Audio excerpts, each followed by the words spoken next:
Welcome back to AspireVue Hot Topics, where in 10 minutes or less, we unpack a leadership thought to equip and serve you on your leadership journey. I'm joined by Dr. Larry Kuhn, founder and creator of AspireVue, and this is part 4 of our series, Making Change Sustainable.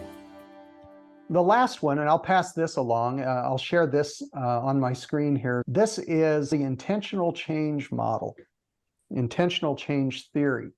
And it begins with a discovery that says, who do I want to be? Rather than saying, what's the lousy person that I am right now?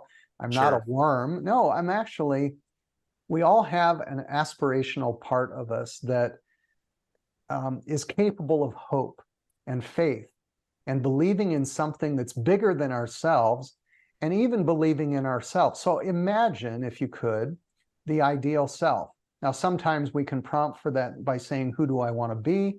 An identity. It could be, what am I capable of?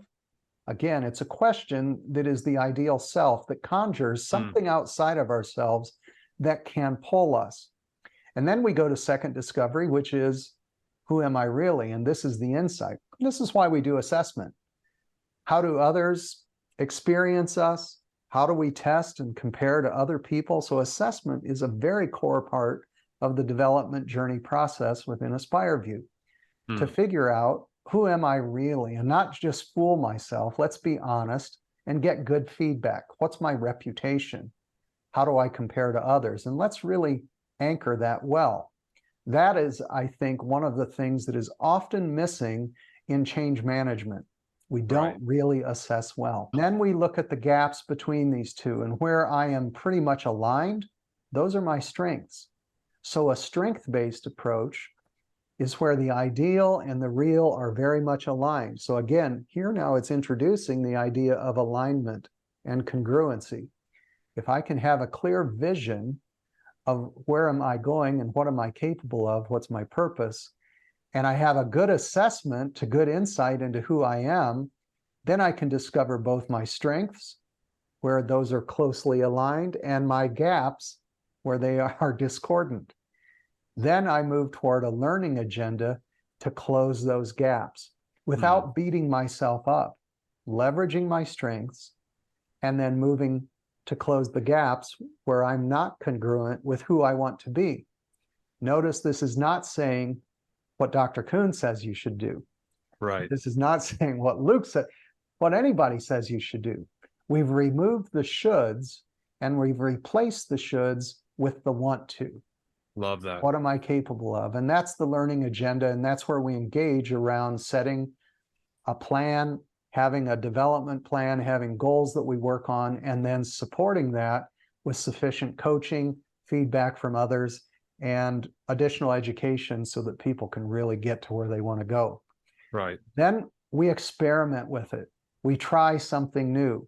It feels mechanical. It feels different, but we do something different. It's more important that you do something different, not as important even what you do as much as you disrupt the patterns that are there. Finally, you move from experimenting to practicing to mastery. Then change begins to become automatic.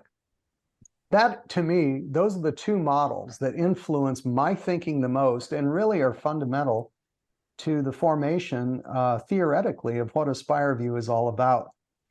What struck you of that, Luke, as I was talking about that? I mean, there's so much that we can unpack, and I hope we will in conversations to come. But I think the big thing that stands out is change is often either a 180 or at least a 90-degree pivot from where I am or what I'm doing or where I'm going. But the model helps break it down into, hey, it's not just 90 degrees or 180 degrees at once. There are steps to the process. And depending on what it is that you're trying to change, I mean, you mentioned alcohol addiction earlier, what a massive part of some people's journey and their walk.